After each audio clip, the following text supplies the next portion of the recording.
by Lorraine Hutchinson. Special to Everyday Health. The year 2012 was the best of times and it was the worst of times for me. In May 2012, after graduating from National University, it seemed that my busy life would slow down and I could catch my breath. In addition to going to school, I was managing the logistics division of the San Diego Fire Rescue Department. As the deputy chief of that division, it was my responsibility to manage the process of purchasing, maintaining and replacing fire stations, apparatus and equipment. Due to limited funding, this position was a very stressful one for me.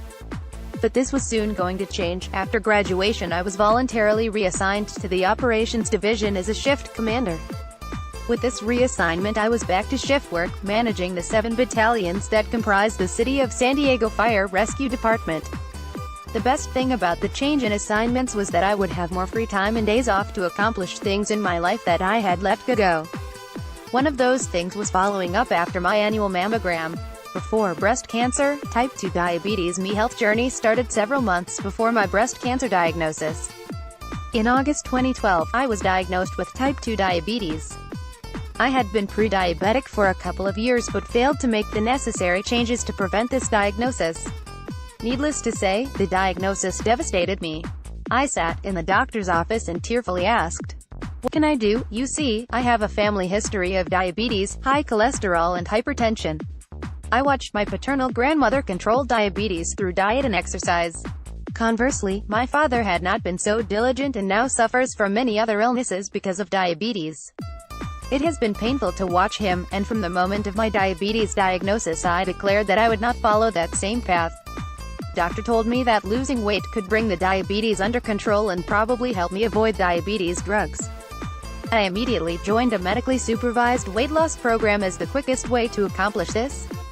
I started a liquid fast, mostly shakes, soup and protein bars, on September 29, 2012, and religiously stuck to it until I received the breast cancer diagnosis on November 6, when I was advised to discontinue the program.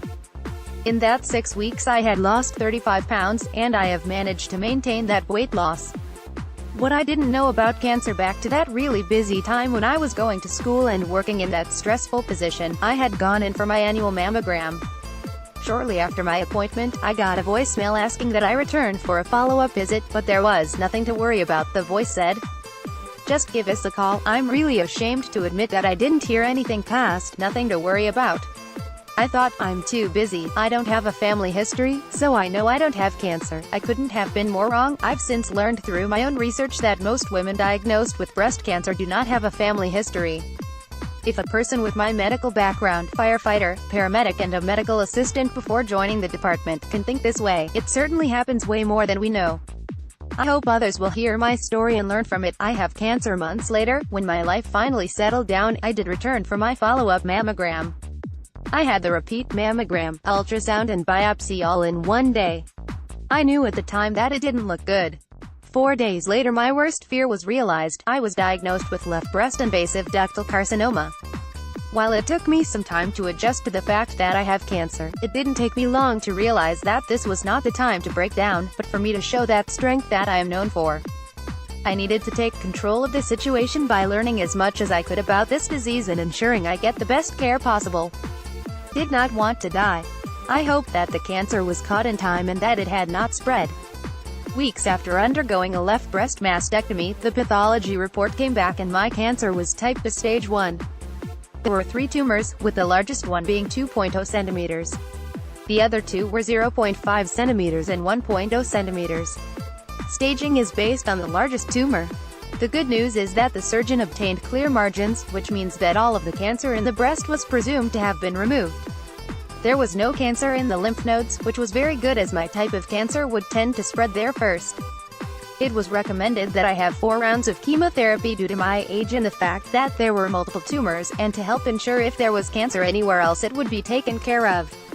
Sticking to my weight loss program in the big scheme of things, I believe that my cancer diagnosis could not have come at a better time. I was already in a healthy mindset, and for me it always takes a while to get there. When I got the cancer diagnosis and had to discontinue the diabetes weight loss program, I knew that my recently developed healthy lifestyle would help me in this new challenge as well, and it has. It's a lot easier to stick to a program when your life depends on it.